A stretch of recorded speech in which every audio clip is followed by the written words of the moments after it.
también impide el poder expresar algunos términos que podrían llegar quizás a influir a la hora de que ustedes estudien, ¿no? La parte teórica.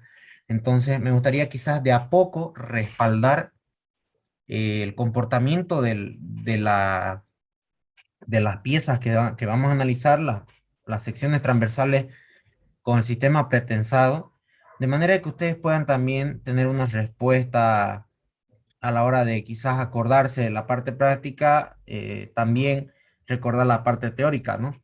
Entonces, bueno, vamos a repasar entonces lo que vendría a ser los primeros conceptos básicos que tenemos que dominar esta parte.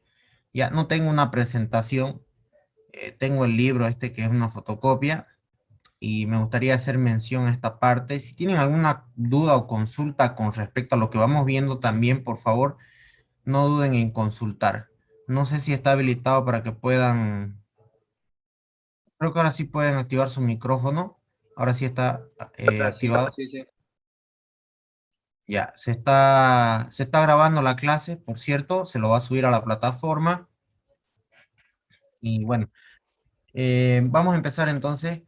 En cuanto al concepto básico del artificio, la pretensión es un artificio que consiste en introducir a una estructura un estado previo de tensiones, capaz de mejorar su resistencia o su comportamiento bajo diversas condiciones de carga, ¿ya? El efecto favorable de un estado de previo de tensiones puede verse ahí ilustrado en los textos. Ahora, vamos viendo cada parte de lo que vendría a ser conceptos que tienen que conservar a lo largo de su estudio, que van a hacer con la parte teórica. El, el estado previo de tensiones, cuando se refiere a un estado previo de tensiones, se refiere a las fuerzas que van a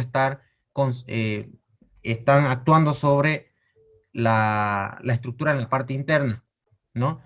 Por ejemplo, el caso de los libros, se está como si se estuviera prensando aquí con una fuerza de compresión, ¿no es cierto? Y se está comprimiendo, o sea, se está aplicando una fuerza antes de que la estructura empiece a trabajar.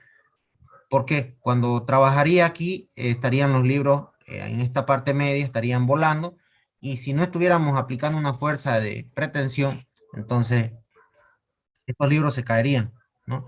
Esto produce en muchos casos un efecto favorable, como bien dice.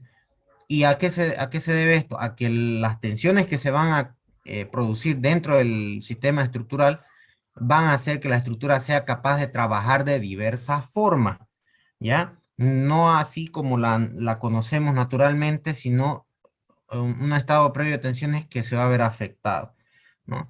Alterado en todo caso.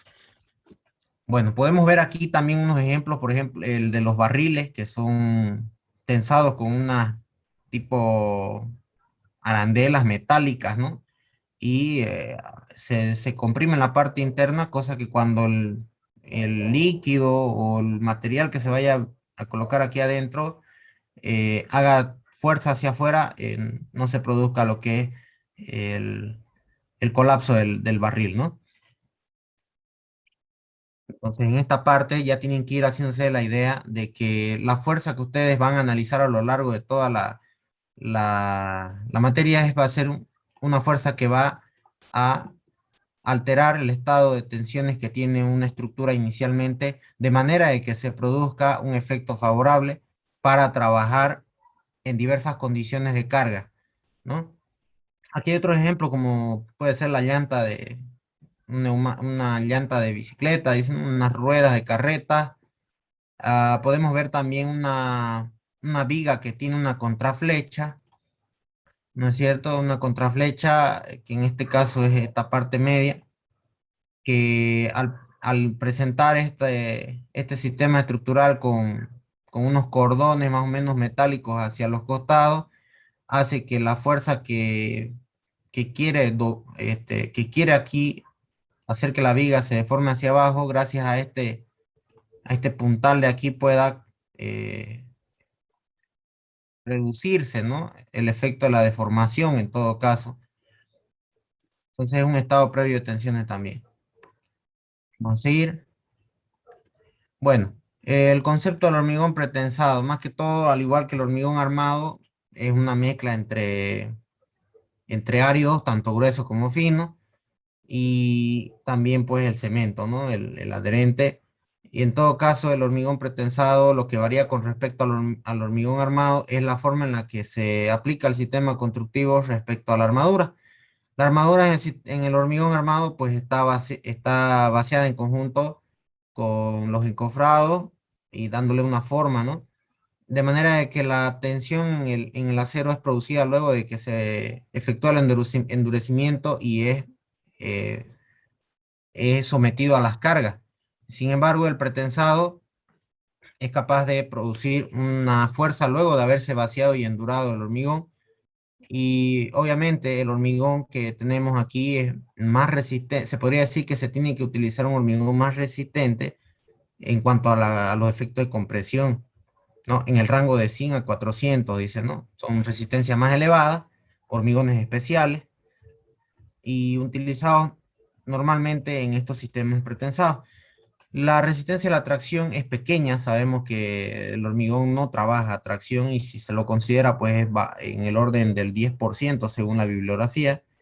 Y obviamente no se podría considerar esta resistencia como una resistencia colaborante con la sección transversal. Ya es como si valiera cero, por así decirlo.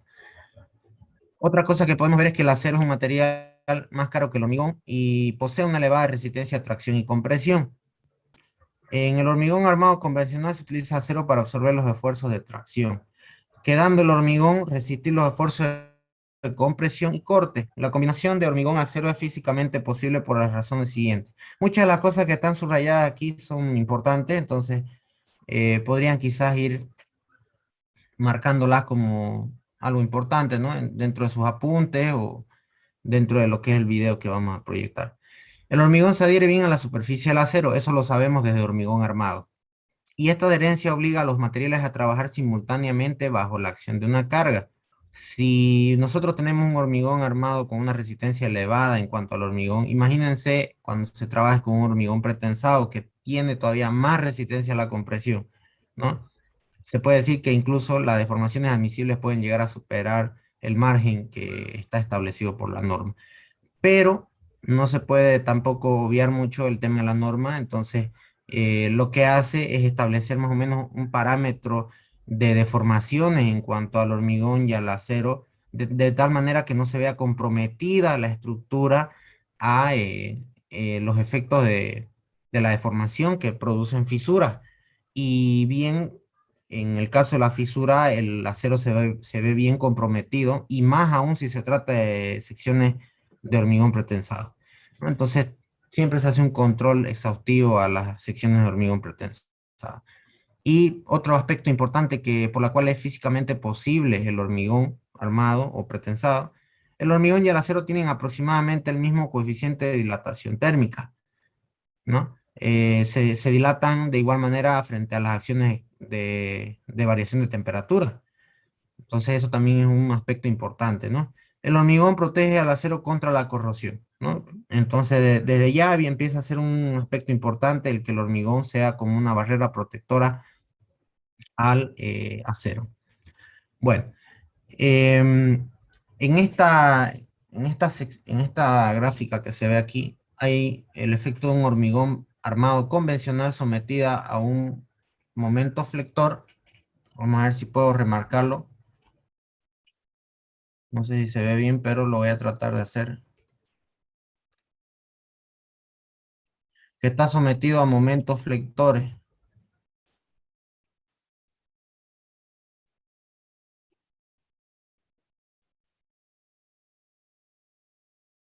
pero adicional a esto, se producen unas fisuras. Esto lo voy a hacer un poco más hacia abajo. Ahí.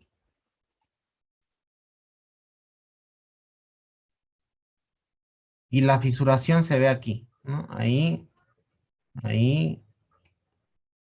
Este es un hormigón armado convencional, ¿no? Y aquí se puede ver, apreciar la sección transversal que está viéndose afectada por los efectos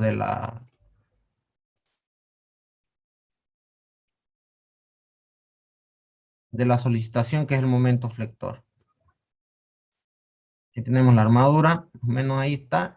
Y voy a dibujar aquí el diagrama de tensiones que se produce, repasando un poco lo que es hormigón armado y que él siempre recalca y dice, ustedes ya saben hormigón armado, entonces ya asume que ustedes conocen cuáles son las deformaciones admisibles, cuáles son las tensiones últimas del hormigón, cuáles son las tensiones últimas del acero, ¿no es cierto? Entonces, en ese sentido, es bueno repasar un poco.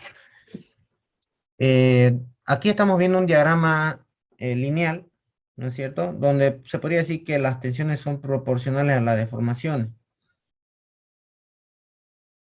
¿No? Entonces, las tensiones de compresión en el hormigón y de tensión de tracción en el acero se producen de la siguiente manera, en un estado de tensiones que es proporcionales a el eje neutro de la sección transversal, ¿no? En este caso, la resistencia a la tracción del hormigón se desprecia en el cálculo y se admite fisuración en el hormigón, ¿no? En el caso de hormigón convencional, tenemos este diagrama de tensiones. Bueno, para pasar a la siguiente página, me gustaría quizás saber si ustedes tienen alguna duda al respecto de lo que acabamos de mencionar. Por favor, tienen para activar el micrófono.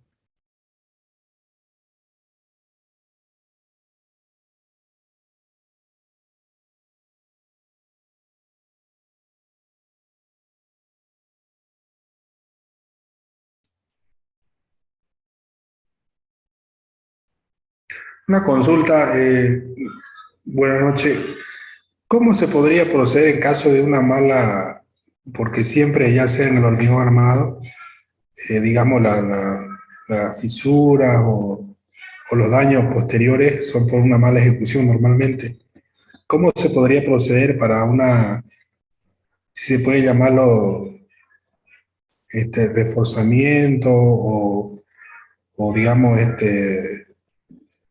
una manera de arreglar alguna falla que haya sido causa de una mala ejecución digamos, de ese ítem, ¿no? Digamos, de esa ejecución de esa losa o donde se haya ocupado el pretensado o los cables?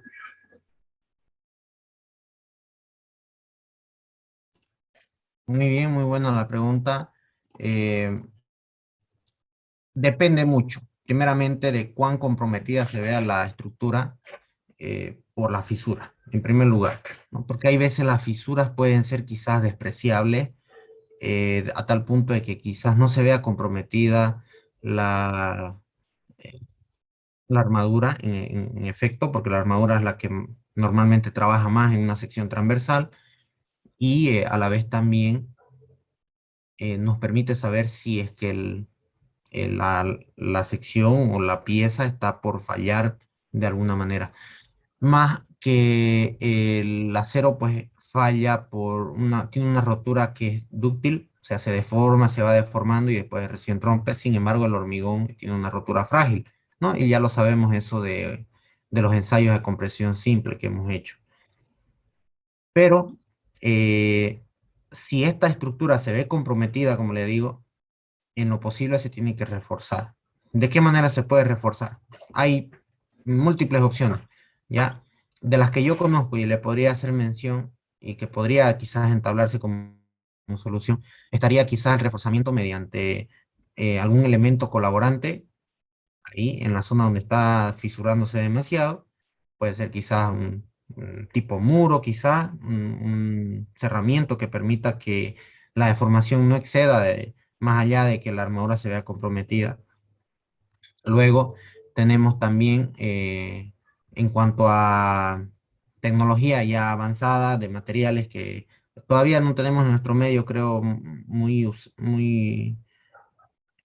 usuales, sería la fibra de carbono, hay fibras de vidrio, fibra de carbono, fibra de vidrio. Tenemos también algunas aleaciones quizás si no me equivoco, he visto polímeros, también he visto que ayudan quizás a la deformación excesiva, que se implementan como refuerzo. Ya son tipo mantas así que amarran o abrazan a la estructura y que puede servirles quizás como referencia para poder reforzar ya sea columnas, vigas, losas, no he visto en losa, eso sí. Las losas normalmente se tienen que tratar muy delicadamente, cuando es pretensada al menos, es bastante delicado. El hacer este tipo de estructuras, son pocas las estructuras que se hacen así, ya se está haciendo más usual, pero también tienen su forma de controlarse de manera de que no haya fisuras. De losa no le podría dar una opción, pero sí de vigas y columnas, que serían la fibra de vidrio, fibra de carbono, apuntalamiento, eh, muros que sean portantes, que ayuden a que no se deformen más, ¿no? Luego de haberse construido, eso luego de haberse construido.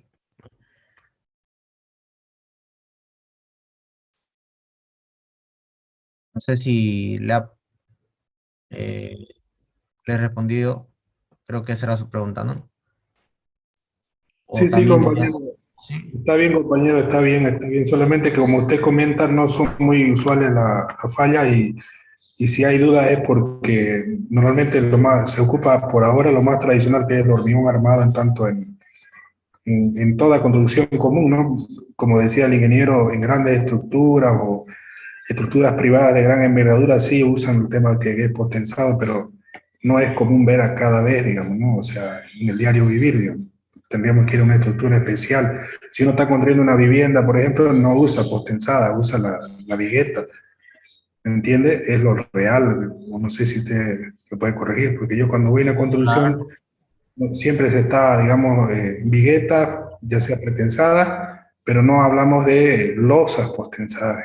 Lo más común que uno visita ahora, de grandes estructuras como Manzana 40 y cosas así, sí, pues, pero tampoco eso están en todos lados. Son lugares digamos, de gran magnitud económica y gran envergadura, sí hay, digamos, ¿no? Pero no de uso frecuente, ¿no? O estoy mal, colega.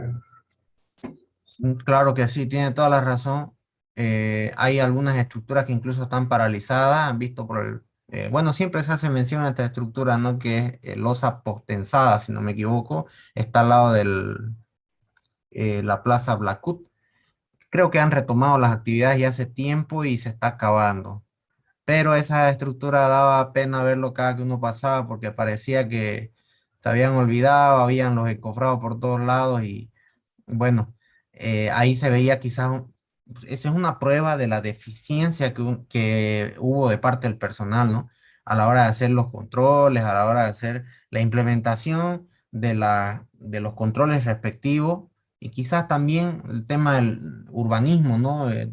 Afectó mucho el tema de la invasión de la estructura más arriba, parece que invadía, ¿no? En la parte de las construcciones adyacentes, pero bueno, más allá de eso también creo que había algún problema con el tema de las losas postensadas. Si ustedes pasan por ahí van a ver que si es que todavía se ve, ¿no? Van a ver que hay unos tipo anillos que salen de las losas.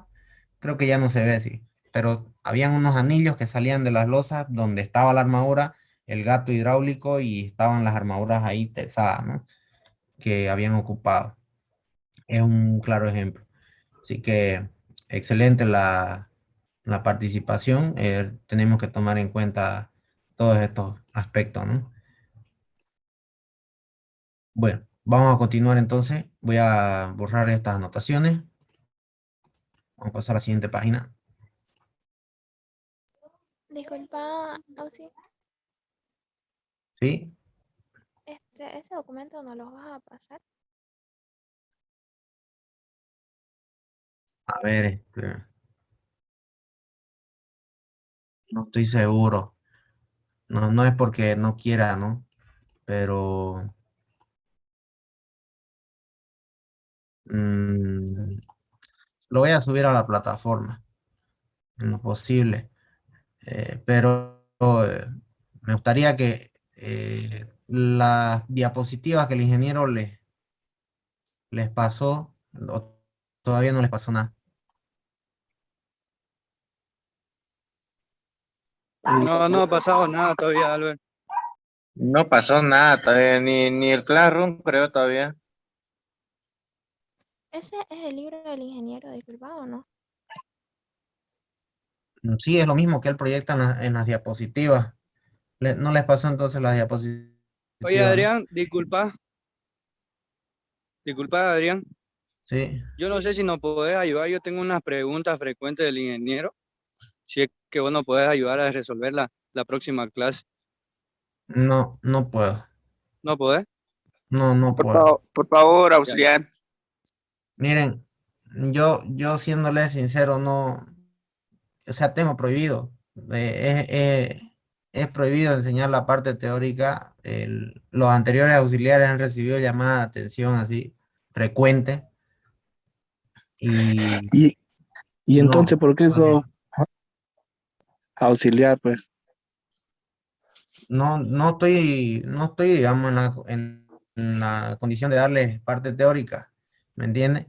El ingeniero me ha encargado darle netamente la parte práctica y lo que estoy tratando de hacer ahorita es orientarlo de la parte teórica a la parte práctica que vamos a llevar. En todo ¿Podría, por caso, favor, el esa compañero petición se la había decir hecho la por pregunta? privado. Ya lo quemaste, mae. Era por privado que se lo diga. Obvio que me iba ¿Podría a Es decir? querer para que sepan, ahorita, es pero para que sepan todos quemada, pues ustedes, pues. ahora cualquiera le puede decir al Igual ingeniero no está no me ayudando, lo, lo van a quemar, pues. igual no me voy a guardar las preguntas, pues, para mí solo, digamos, si Claro, la idea es que todos pasemos. por privado, pues ya veíamos en otro lado, pues nosotros no la Bien ahí, pasamos. compañero. ¿Cuál sería la pregunta, por favor? Yo la única clase que me falté con el ingeniero fue la anterior. Va a disculpar. Creen otro grupo sin el ingeniero, para que hablemos. Sí, sí, Claro. sí. Yo también tengo las diapositivas y tengo preguntas del anterior semestre y todas esas cosas, y ahí nos las pasamos entre nosotros. La cosa que no sé, pues, que nada, no lo quememos tampoco a los auxiliares. Ya, Chori. Crea la Copper, crea la del grupo. Y esta Ya, a ver, asignatura está grabada, ¿la están grabando? vamos Adrián, haciendo silencio, por favor. Ya Vamos hagamos un haciendo. grupo aparte, sigamos la clase nomás, con calma, por favor. Gracias. Ya, respecto a eso, les agradezco que hayan podido dar su opinión sanamente y bueno, como les digo, me ha prohibido dar auxiliatura de teoría. Aquí estoy tratando de introducir un poco lo que vamos a llevar en la parte práctica. Eh, Tampoco es mi intención perjudicarlo, tampoco es mi intención eh, hacerles que se perjudiquen en la materia, pero si me voy directamente a la parte práctica, van a ver que solo vamos a ver ejercicio, o sea, no puedo hacer otra cosa. Entonces aquí lo que estoy mostrando es tratando de guiarlos en conceptos que quizás vayan a entrar en la parte teórica y que pueda servirle como referencia, ¿no? Que pueda servirle como referencia. Sé que necesitan más, sé que probablemente necesitan más de la parte teórica, no voy a negarlo porque yo también he pasado la materia y se evalúa bastante teoría, pero las instrucciones son las instrucciones, ¿ya? Y en esa parte, pues, me gustaría que si ustedes estudian, si ustedes tienen preguntas, yo les puedo ayudar, o sea, yo les puedo, pero que me vengan con el cuestionario, así, y me digan, a ver, de esta, ¿cuál es un auxiliar la indicada? Eso está mal, ¿no es cierto? Al menos, moralmente a mí, decirles, esta es la respuesta, y que el ingeniero más todavía se entere, eso está mal. Ya, entonces, lo que les recomendaría es estudien la parte teórica. Yo que sé qué preguntas tienen, seguramente su cuestionario, su modelo de examen, lo que sea que tengan, porque eso el ingeniero lo sabe, ¿ya? Tampoco es que yo los esté quemando o ustedes me estén quemando a mí, pero el ingeniero sabe que ustedes tienen su bollo de preguntas, el modelo de examen que ha habido virtualmente, él sabe, ¿no? Porque incluso le decía a los compañeros que tenía preguntas nuevas y claramente tenía preguntas nuevas, podía sacar de donde sea. Entonces yo les aconsejo, lean, evalúen las preguntas que ha hecho y si tienen consultas, las pueden hacer en el grupo cuando sea o internamente y Claro, en el a eso rato que me yo iba yo, pueda, Albert. ya se puede dar una guía, pero si me Sí, dicen, alguna. No, hace, lo que yo quiero, o sea, yo no quiero que vos lo resolvás, digamos, sino que cualquier cosa que no haya, que yo no pille, digamos, yo te lo consulto y vos me ayudás, digamos. claro, está bien, Esa era, en sí, esa era mi pregunta, digamos. Solo que no la está supe bien, decir. ya. No, no está bien, por eso estoy dando también la orientación de lo que se podría hacer, de lo que está a mi alcance, ¿no? Ahora Ya, tampoco para que venga alguien y me diga, y porque eso es auxiliar, ¿no? No tiene, no lo conozco, no lo conozco, lo he visto quién es, pero no lo conozco y él tampoco a mí, así que no me llega, Compañero, pero debería sugerencia, hacerse la pregunta. como sugerencia, por favor, continúe la clase. Como sugerencia, ya está claro, es que no redondemos más en lo mismo. Hay gente que a veces no se ubica tal vez por edad o porque falta de Y, y- experiencia, pero y hay gente que no entiende por más que se le todos repita. nos vemos afuera, que ya estamos por salir, todos nos vemos afuera, ya seremos fiscales, seremos supervisores, pero hay que tener más cuidado en ese tema. Le hablo con experiencia, por favor. Yo voy a continuar con mi posición de persona que le está enseñando y ustedes como persona que están aprendiendo. Ya eso nomás les pido. Muchas gracias. Sigamos. Como pudimos ver entonces, la fuerza que vamos a aplicar nosotros a nuestra sección va a ser la que nos va a determinar cuánto de armadura va a entrar, cuáles van a ser las tensiones que se van a producir, si esas tensiones van a estar dentro de lo especificado en la norma, si no está, vamos a tener que implementar armadura suplementaria, tenemos que controlar el hormigón por compresión, tenemos que controlar la deformación. Entonces, como pueden ver, toda la parte teórica de hormigón armado se va a aplicar aquí, solamente que ahora va a haber una fuerza adicional que va a alterar nuestro estado de tensiones en la viga, ¿no? O en la viga, o en la losa, o en la columna, ¿no? En nuestro caso va a ser viga. El procedimiento utilizado en la práctica es con el uso de cables de acero traccionados y anclados en el propio hormigón. Estamos hablando de pretensado. Los anclajes de los cables garantizan la permanencia de la pretensión. Se muestra una viga con armadura de cables traccionados y anclados en el hormigón, indicando los esfuerzos P transmitidos al hormigón por los anclajes, ¿no? Entonces ahí está la aplicación del estado previo de tensiones en una viga de hormigón.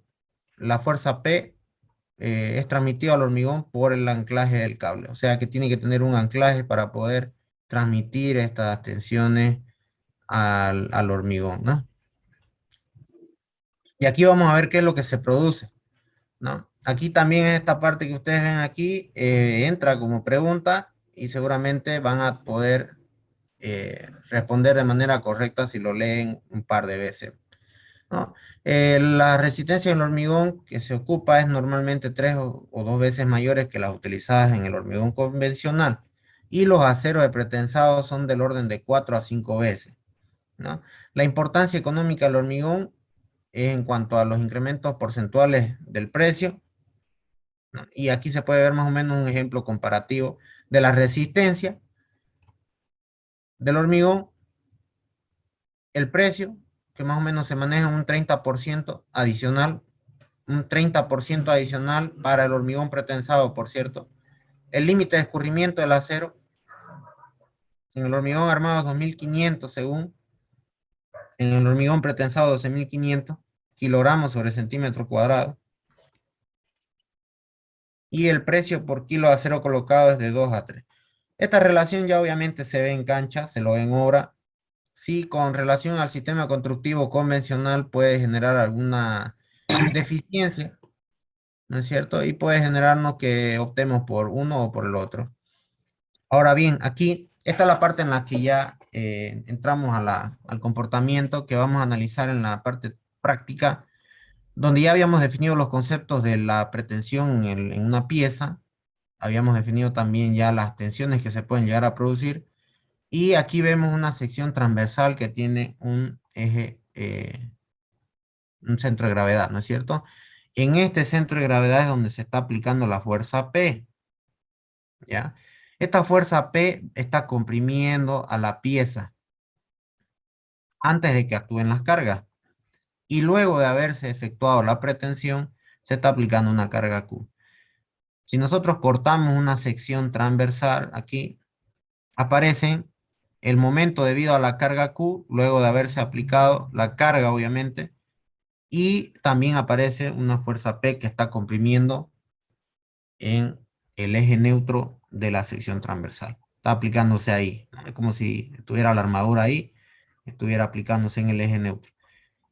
Por lo tanto, la tensión de compresión del pretensado, que aquí se invierten los signos por si acaso, la compresión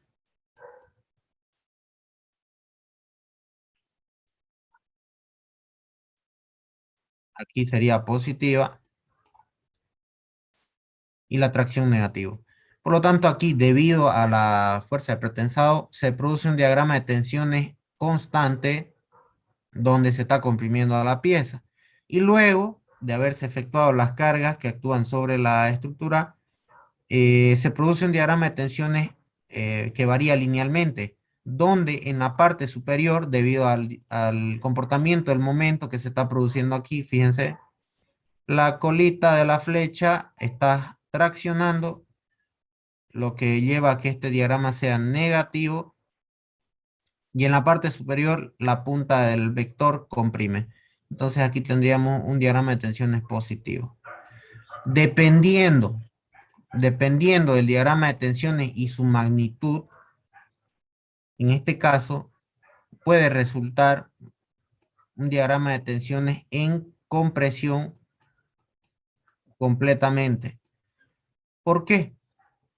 Sucede que cuando nosotros estamos trabajando con una pieza pretensada, normalmente los esfuerzos son absorbidos por el hormigón en la zona de compresión. Entonces, ¿qué es lo que me favorece? Si estoy trabajando con hormigón a alta resistencia a la compresión, me conviene que las tensiones sean dirigidas más que todo a la zona donde se van a comprimir. Por lo tanto, este diagrama de tensiones de compresión que estoy mostrando aquí, normalmente tiene que ser mayor que el de tracción que se encuentra abajo, una vez hayan aplicado las cargas, ¿no? ¿Para qué? Para que de esa manera, cuando yo sume este positivo y le reste este negativo, este siga siendo positivo, o sea, siga estando en compresión, ¿no? Sería en el mejor de los casos. ¿Por qué? Porque el hormigón resiste bastante a compresión, ¿no? Y aquí arriba, obviamente, el positivo con el positivo se sumaría y hay que cuidar que también a compresión no falle, ¿no? Entonces, ¿qué podemos decir de acá? Pueden ocurrir tres cosas. Una, que el hormigón trabaje bien a compresión aquí y aquí las fuerzas que se producen debido a las cargas me ocasionen un diagrama de tensiones que sea a compresión tanto arriba y abajo, ¿no? A compresión. ¿Cuál es la otra situación? Voy a colocarlo aquí al lado. El diagrama de tensiones puede resultar así. Ya no un trapecio, sino un triángulo rectángulo, donde aquí abajo valga 0 y aquí tenga una tensión de compresión que sea quizás menor a la que era en este primer gráfico. ¿Por qué? Porque aquí los efectos de compresión en la parte inferior, en el borde inferior, son 0. Ya no tienen un valor distinto de 0 positivo, sino que es 0. Y se podría decir que está trabajando a compresión, un pretensado completo. Pero también puede suceder lo siguiente, que sería la tercera opción, donde el diagrama de tensiones podría variar linealmente, eh, produciéndose arriba la compresión y abajo la tracción. En este caso, cuando yo tenga este diagrama de tensiones, arriba tendría que controlar por compresión y abajo tendría que controlar por tracción. ¿Qué cosa tendría que controlar por tracción? El comportamiento que se está generando en el hormigón. Hay una normativa que nos dice cuánto debería ser ese valor, el admisible, ¿no? Entonces, esos son los tres casos, ¿ya? En los que se puede presentar. Bien, me gustaría saber si hasta aquí tienen alguna duda al respecto al concepto que hemos manejado.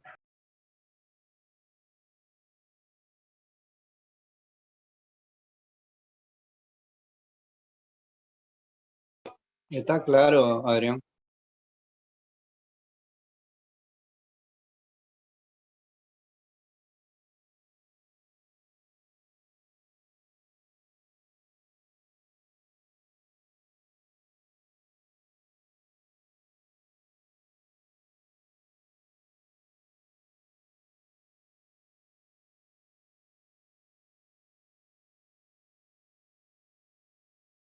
Está claro. Muy bien, muy bien, muy bien, sigamos. Aquí pueden ver entonces cómo se produce el diagrama de tensiones constante debido a la compresión, que sería este de aquí. La expresión es esta de aquí, ¿no? Que vendría a ser la ley que domina las tensiones normales en una sección que está sometida a una fuerza. Esta fuerza Adrián, sería una la fuerza pregunta. P de pretensado. A ver, Con respecto a esos tres estados que mostraste, o sea, los tres casos, ¿cuál es el más favorable y por qué? ya. El más favorable sería aquel que posee un pequeño diagrama de tensiones en tracción. ¿Ya? ¿Por qué?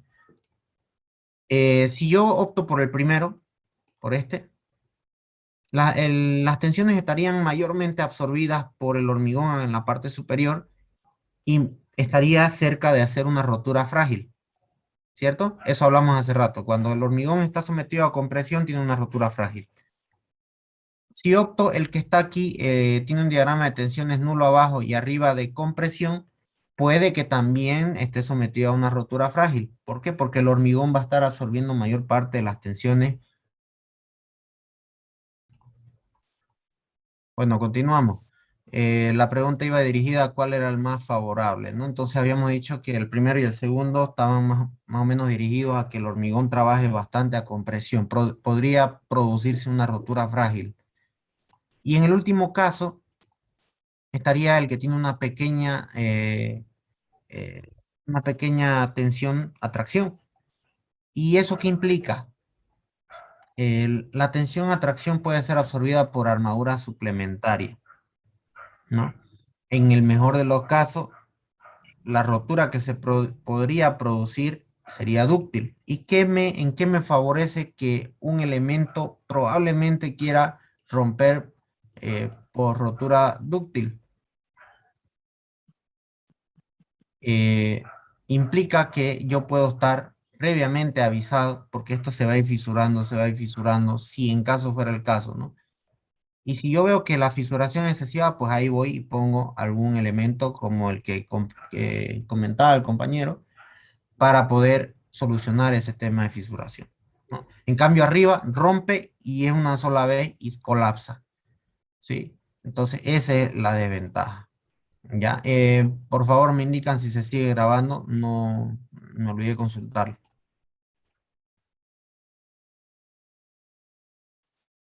A ver, quienes estaban grabando,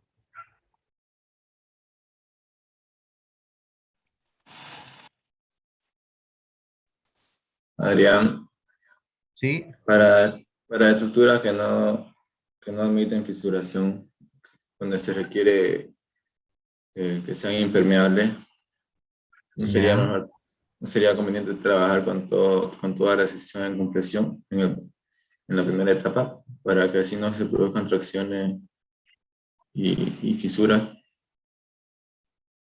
A lo que me refería, y está bien su aclaración, a lo que me refería ahorita con el estado de tensiones era el estado de tensiones final ya, cuando está en servicio, ¿no? Eh, pero inicialmente me conviene, cuando están en la etapa de transferencia, me conviene que normalmente va a haber tensión de compresión en toda la viga, ¿sí? Que toda la viga esté completamente comprimida porque así evito la fisuración antes de que accionen las cargas, ¿sí? No sé si me dejo entender, Sí, sí, sí. ¿sí? Entonces, ahí estaba bien la mención que hizo el compañero. Cuando se está haciendo la pretensión, ¿me conviene mejor que esté todo en compresión? Claro que sí. Y si se preguntan, ¿y por qué habría tracción? O sea, ¿por qué habría tracción si estoy comprimiendo? Resulta que cuando se aplica una fuerza con respecto al eje neutro, si está por encima del eje neutro, pues abajo va a causar tracción y arriba compresión, ¿no? Pero si estoy por debajo del eje neutro, arriba va a generar tracción y abajo compresión, ¿no? Por el momento flector que se produce. Entonces, conviene mejor que esté completamente comprimido para que así luego las tensiones que lleguen desfavorables para la estructura, ¿no? Que son las de las cargas, produzcan un diagrama de tensiones final como el que expliqué, pero inicialmente en compresión sería lo mejor. Ya. Vamos a continuar. No sé si está bien lo que me estaba preguntando, eso sería la recomendación, ¿no? Gracias. Ya, vamos a continuar. Un momentito, vamos a decirle que ingrese nuevamente. Y viendo menos. Quizás se piensan que se acabó la reunión.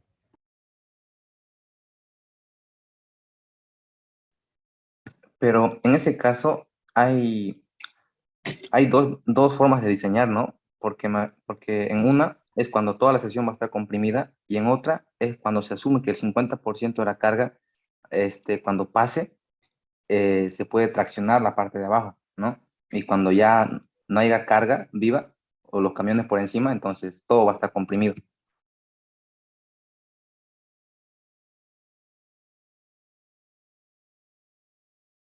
Perdón, se me cortó su audio. Sonó distante las palabras, no las entendí. Que cuando que también se lo puede diseñar para que haya tracción abajo cuando haya encima del camión, o sea, encima de la viga, una carga viva, o sea, el camión esté pasando, entonces la sección de abajo se puede traccionar, se permite que el 50% a lo que resiste el hormigón a tracción se traccione, pero para carga que cuando no haya el camión, todo sea comprimido, ¿cierto? Ah, sí, pero ese es al final, ¿no? Estamos hablando de la parte final, de estado de servicio.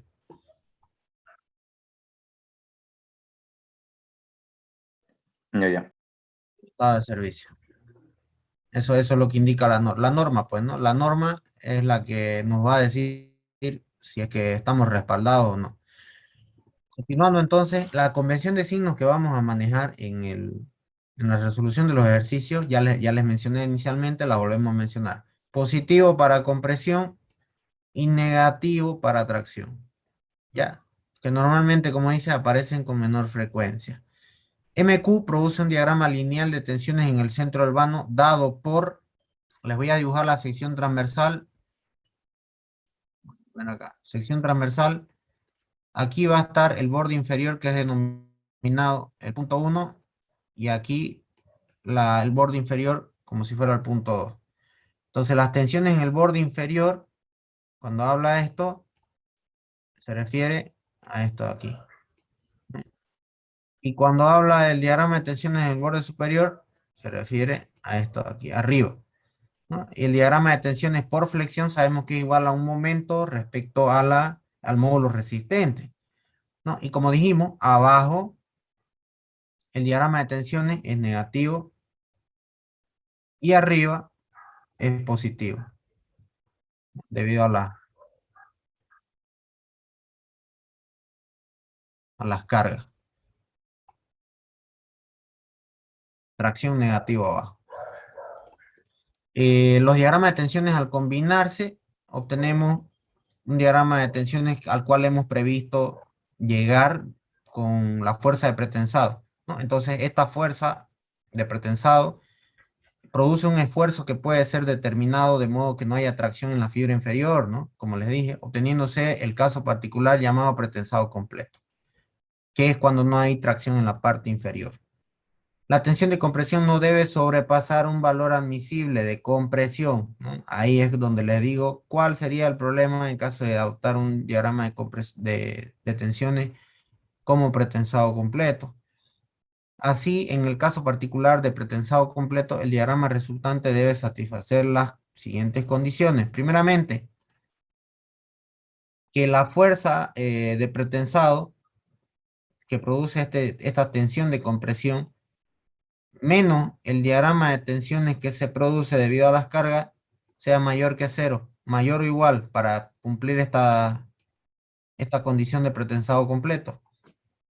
Entonces, voy a graficar el primero, o todo, ¿no? Lo vamos a terminar de explicar.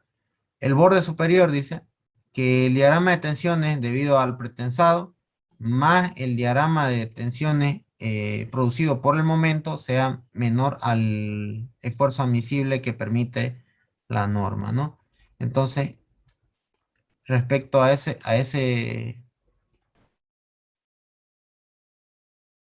parámetro, vendría a estar dado por lo siguiente.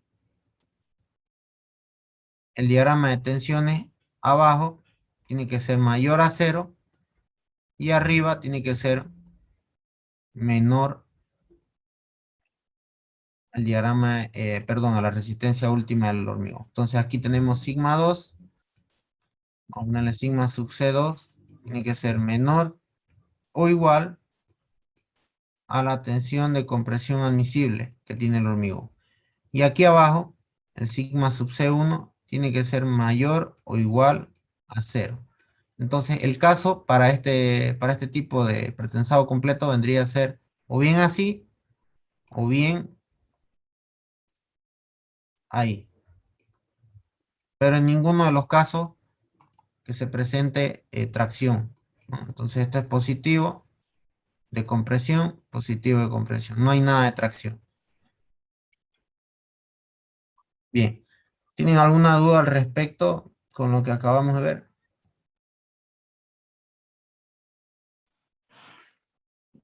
Una consulta. Ah, la estructura o los elementos pretensados generalmente son prefabricados y en el estado de transferencia se producen fuertes compresiones en la parte superior. Y al trabajar la mayoría simplemente es apoyado. eh,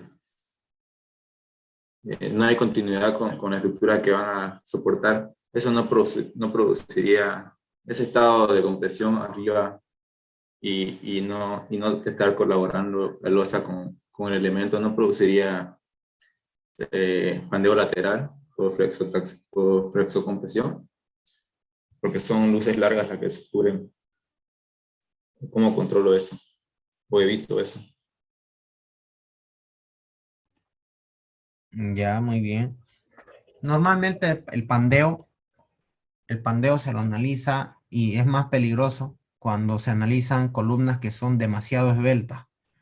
Ya, en viga normalmente no ocurre esto y mucho menos en pretensadas. ¿Ya? ¿Y esto por qué? Normalmente las vigas que se utilizan para elementos que son pretensados tienen una variación de su sección transversal en la parte de los apoyos, ¿no? Entonces, cuando nosotros analizamos esta parte de los apoyos, se va haciendo más chico hasta quizás generar una sección más delgada en la parte media, ¿no? O sea, va teniendo una reducción hasta cierta parte y va haciéndose eso.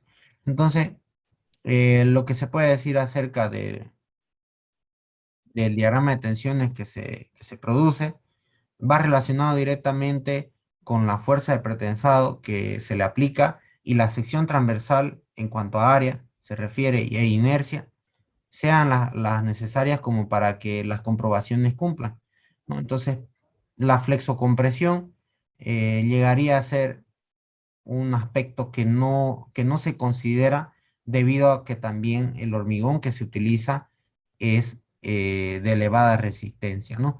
Entonces, antes de entrar a ese, se podría decir dominio, ¿no es cierto? A ese dominio donde la flexocompresión sea importante, se hace un análisis que es el que nosotros hacemos y se comprueba la pieza en estado límite último también, ¿no? No solamente se controla el hormigón convencional, sino también las piezas pretensadas. ¿Está bien?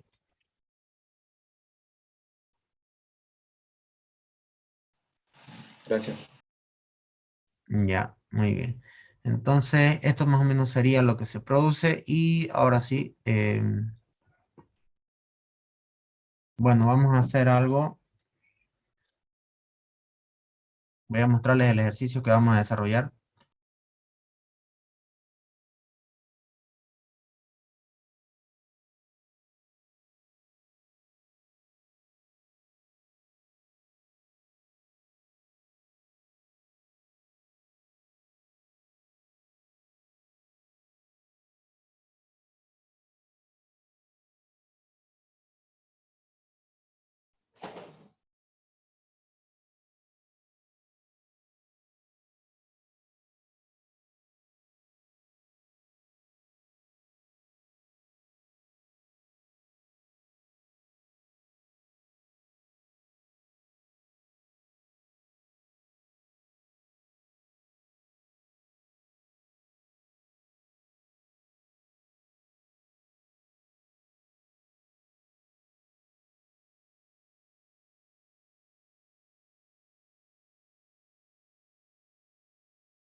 Ya, aquí tenemos un ejercicio donde nos da la longitud de la viga, la carga muerta que está actuando sobre esta viga superficial, ya que aquí arriba presenta un ancho que es relevante, prácticamente como si fuera una tipo pasarela, así, una carga viva, una carga admisible para cada torón, un peso específico del material, las características del acero, esta sería la tensión de escurrimiento y esta sería la tensión de rotura del acero, de alta resistencia, obviamente. La resistencia del hormigón, el valor del baricentro respecto al borde inferior de la armadura de pretensado, C, así se denomina. La variación de, esta es la variación de las tensiones de pretensado que se producen desde el inicial hasta el final. Y la tensión de tracción del hormigón. Bueno, no se salgan un momentito, por favor, me están enviando. Un momentito, por favor. Ahorita van a escribir su nombre.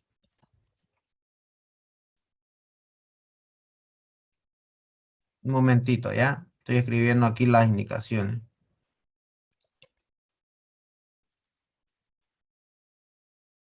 Apellidos, nombres y registro con mayúscula todo, ¿ya? Por favor, para así tenerlo más a la mano. Apellido, nombre y registro. De mano, muchas gracias por considerarlo así. Háganlo como le dije. Esta es la sección transversal, 1,80 en la parte superior, BW que es 20. Tenemos un ancho de la placa aquí de 3,75 centímetros, un chanfle que tiene una altura de 5 centímetros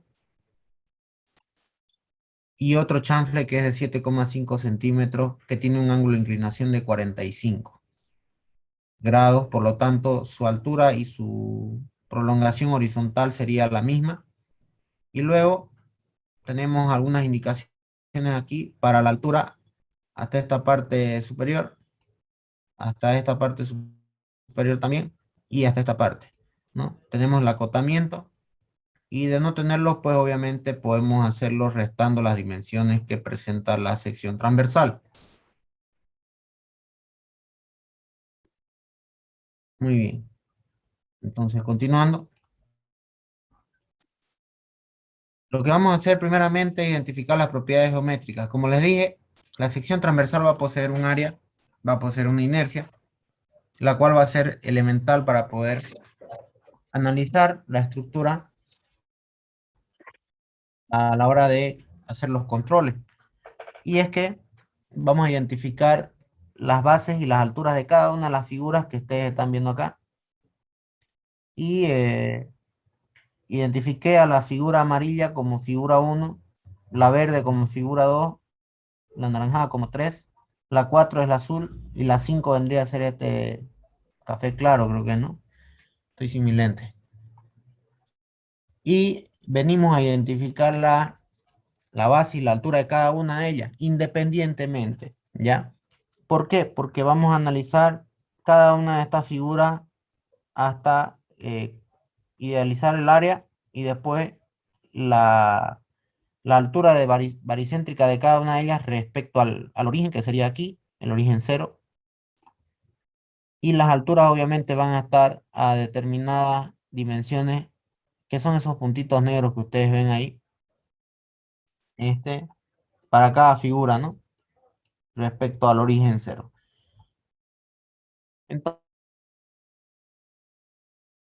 Entonces, tenemos que la base 1 es 180, sería esta base aquí, y la altura sería 375, ¿no? Entonces, base 1, altura 1. Luego, teníamos que la altura total de la viga era 90 centímetros, ¿ya? Esto me va a ayudar bastante para identificar los valores de las otras alturas. Y seguimos. Aquí tenemos las dimensiones de 20 y 7,5 a los costados. Por lo tanto, 20 más 7,5 y más 7,5 serían 15 más 20, 35, ¿no? Hasta llegar al borde de la figura 3 aquí. Por lo tanto, esa base tendríamos que restar 180 menos 35 y nos daría 145, que es la base total. Les indico cuál es esa base total. Sería esta base más esta base de este otro lado, del triángulo verde, ¿no? Y la altura 2 sería 5 centímetros, que es esta altura que estamos viendo acá. En el caso de la figura 3, sería la suma de 20 más 15 centímetros, que serían los 7,5 del chanfle azul. Entonces sería 20 más 15, 35 es la base 3. Y la altura 3 sería 5 centímetros, ¿no? Ahí.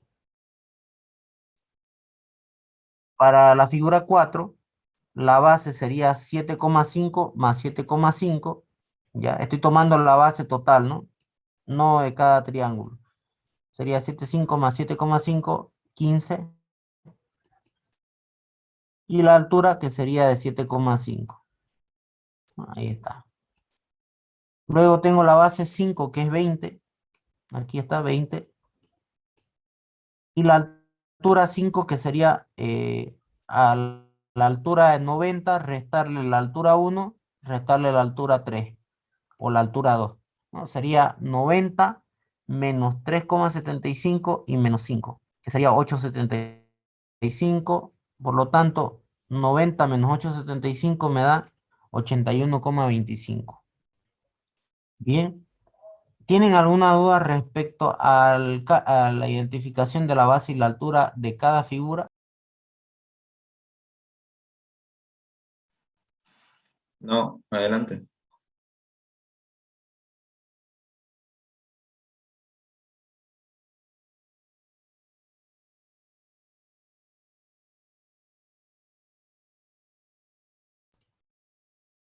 Muy bien, sigamos. El cálculo de las áreas sería la multiplicación de la base por la altura en el caso de que sea una figura rectangular, y en el caso de que sea triangular, pues sería base por altura dividido entre 2. En el caso de la primera figura sería 180 por 375, me daría 675. En el caso de la figura 2 sería 145 por 5, que me daría 362,5. Por favor, si pueden hacerme seguimiento con su calculadora, les agradecería para que así corrijamos cualquier error, ¿ya?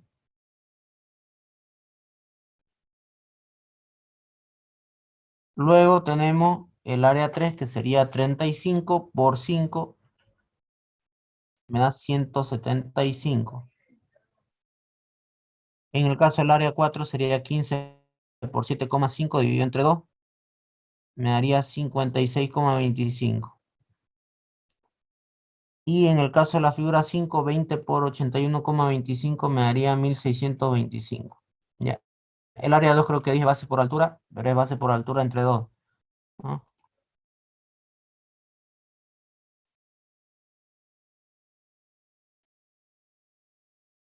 Entonces aquí tenemos el área del concreto que está eh, atribuyendo la sección transversal, que es la sumatoria de todas estas áreas, ¿no? Entonces hasta el último lo sumamos y llegamos a este valor. Ahora, el valor de los baricentros que tiene cada figura en cuanto a Y1, que sería la figura 1 amarilla, tendríamos que a la altura total, que es 90, restarle la mitad de la altura para llegar hasta este puntito negro, que sería 90 menos 3,75 dividido entre 2. Y me da 88,13. Luego, para llegar a la figura 2, aquí tendría que bajar 1/3 de la altura del triángulo para llegar hasta este baricentro de la figura 2, ¿no? 1/3 tendría que bajar de la altura, 1/3 de 5. Pero arriba de él está la figura 1, entonces sería 90 menos 3,75 y menos 5 dividido entre 3, que me daría un valor de Y2 de 84,58. En el caso de la figura 3, aquí está, tendría que bajar la figura 1 y bajar la mitad de la figura 3, que sería la mitad de 5, ¿no? Por lo tanto, sería 90 menos 375 y menos 5 dividido entre 2, llego hasta esta altura, ¿no? Estoy hablando de las alturas respecto a este eje, ¿no? De aquí hacia arriba. Por eso es que estoy restando. Luego tengo la de la figura 4, que también va a estar a 1/3 de la altura de la figura superior. Entonces tengo que restarle la altura 2 o 3 y la altura 1. Adicional a eso, 1/3 de la altura de 7,5. Por lo tanto, sería 90 menos 375 menos 5 y menos 7,5 dividido entre 3, llego hasta este punto. Me daría 78,75. Y en el caso de la figura 5, podríamos decir que es la altura dividido entre 2, ¿no? ¿Por qué? Porque este empieza, su base de la figura es acá, y aquí sería la mitad, entonces la altura dividido entre 2.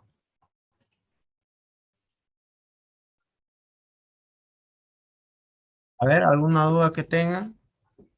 Por favor.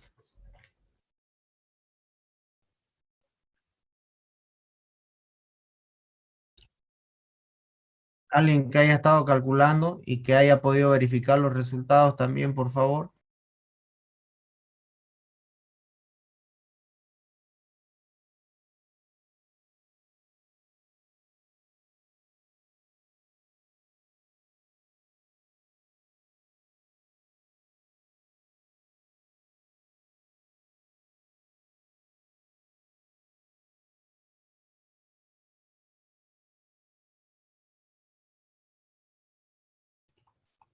Bueno, podemos continuar entonces. Vamos a calcular la altura baricéntrica de la sección transversal en función a las áreas y sus coordenadas. Por lo tanto, aquí tenemos las áreas y tenemos las coordenadas Y. Aplicamos el momento estático de masa.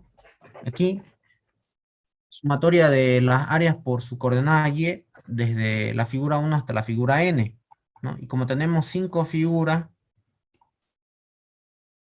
nuestro tope sería A5 por Y5 y todo esto dividido entre A sub C.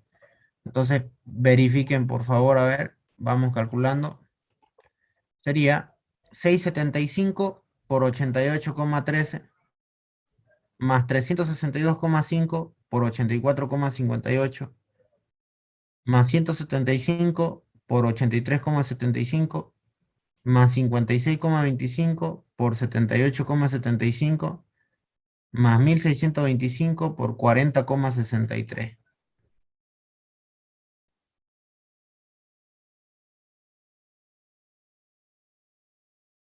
Y todo eso lo dividen entre 2893,75. A ver, alguien que pueda pasarme el dato aquí al chat, o si no, verbalmente. ¿Cuánto le dio el Y1P?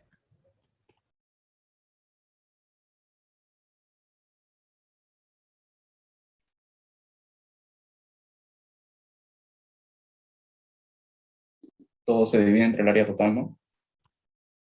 Así es. La sub C.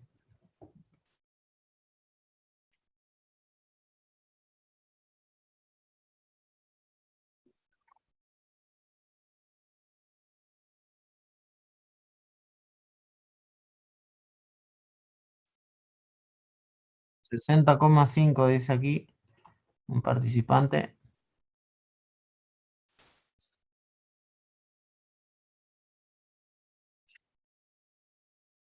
¿Nadie más?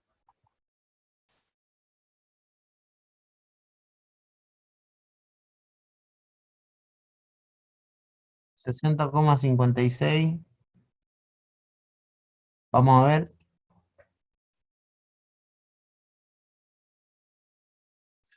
$60,56. Muy bien. Esa sería la altura Y1P, que es el baricentro de la sección transversal desde el borde inferior. y Y2P, que sería la altura desde el borde superior hasta el baricentro Y1P, que sería la altura total 90 menos Y1P, me daría 29,44.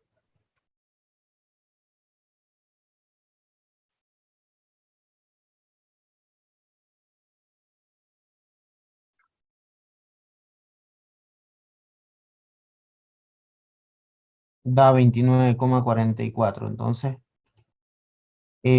tenemos que calcular la excentricidad de la armadura respecto a el Y1P. ¿Eso qué quiere decir, no? Que aquí tenemos la sección transversal cortada y la armadura se encuentra, o sea, el baricentro de la armadura está por aquí más o menos. Vamos a hacer el otro dibujo. Por ahí, a una distancia desde el borde inferior de 12 centímetros, fíjense, 12 centímetros. Y el baricentro de la sección transversal, más o menos por acá, pongámoslo, como si fuera el Y1P. Ahí está. Este sería el Y1P. La excentricidad vendría a ser la distancia que hay entre estos dos. De baricentro a baricentro, sí. No, no de borde externo a borde externo. Ahí.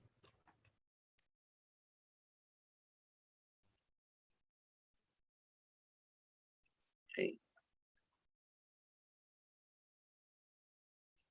Ahí está, la excentricidad sub P, que sería el Y1P menos C, que es la misma expresión que se encuentra aquí. Entonces la excentricidad me da 48,56. A ver, verifiquen. Hagan seguimiento.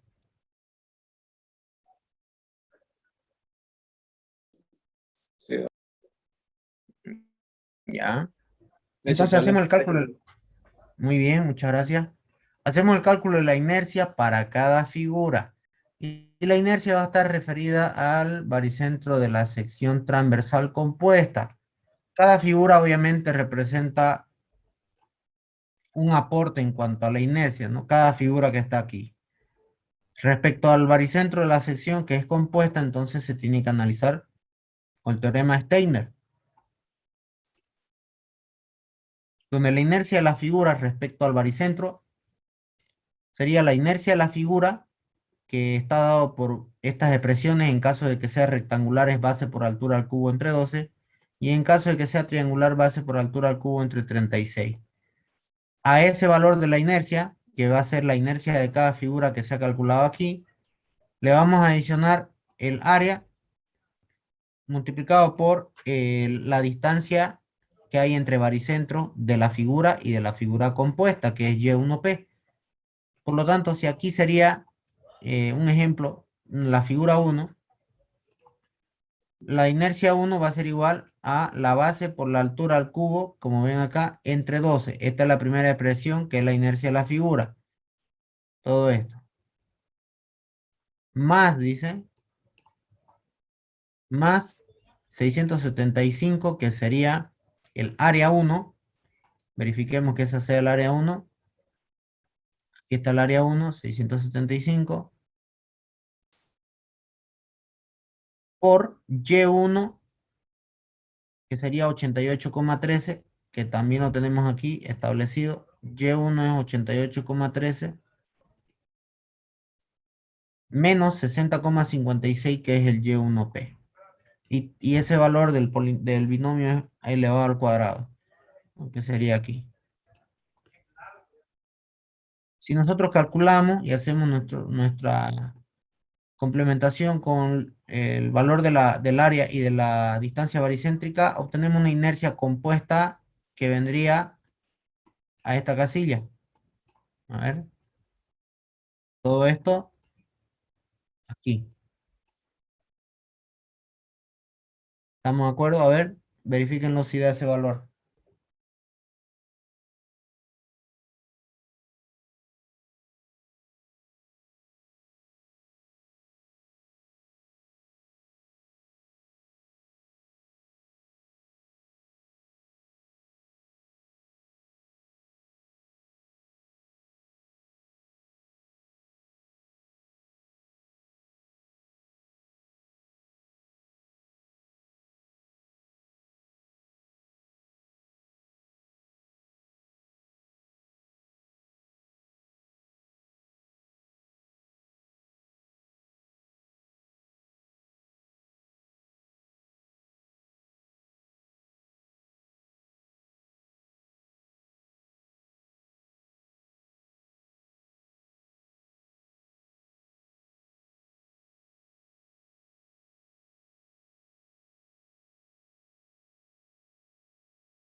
Sí, sale eso.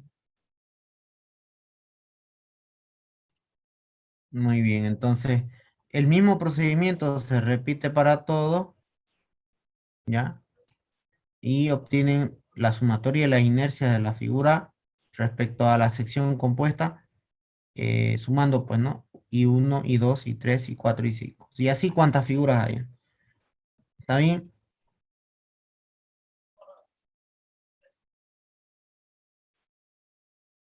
Muy bien, entonces vamos a quedar hasta las propiedades geométricas aquí. Antes de entrar al próximo paso, vamos a repasar un poco de teoría de la próxima ayudantía. Y con esto estaríamos, bueno, les estaría pasando el video y cuando terminemos el avance del ejercicio les estaría pasando el PDF, ya para que lo tengan completo, es que no puedo cortarlo aquí. Ya está bien. Muy bien, a ver, no sé si tienen alguna consulta, duda, comentario que quieran hacer antes de finalizar con la reunión. Entonces, hoy día lo vas a subir tu PDF para leerlo.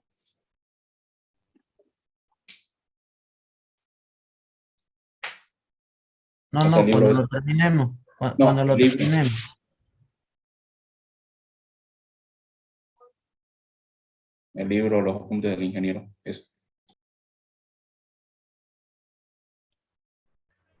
Una consulta, hay dos horarios para ayudantía, a cualquiera de las dos podemos entrar, no pasa nada, hay que poner el grupo.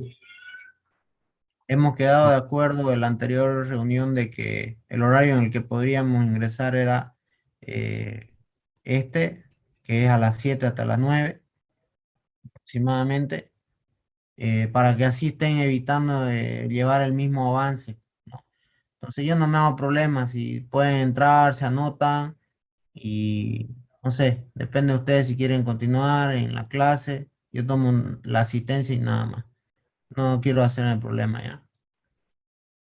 No está bien, Adrián, en este horario nomás que sea. Está bien este horario, compañero, solo era una consulta del tema de grupo, nada más. Sí, Adrián. claro, porque así también se evitan estar entrando a dos horarios